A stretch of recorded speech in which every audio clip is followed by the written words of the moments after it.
আজ আমি আপনাদের দেখাবো প্লেনে বিক্রি করার নতুন স্টাইল। হাঁস আর মুরগি নিয়ে এলাম। এবার একটু ব্যবস্থা চাই।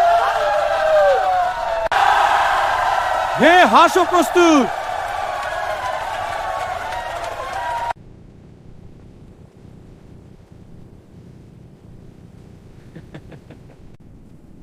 এভাবে প্লেনে বিক্রি করা যায়, বললাম না মজার। হায় রে, এই প্লেনে হাঁস মুরগি নিয়ে নাকি? আহারে দেখো এদের মজা। পুরো ফ্লাইট জুড়ে এমনি হাঁস আর মুরগি কিনবে, খুব তাজা। দাম কত? 200 টাকা। ঠিক আছে, দুটোই নিচ্ছি। হ্যাঁ হ্যাঁ, নিন ভাই। বিক্রি সম্পন্ন। এখন সবাই দেখুক। আরেকটি মজার ভিডিও পেতে চ্যানেলটি সাবস্ক্রাইব করতে ভুলবেন না।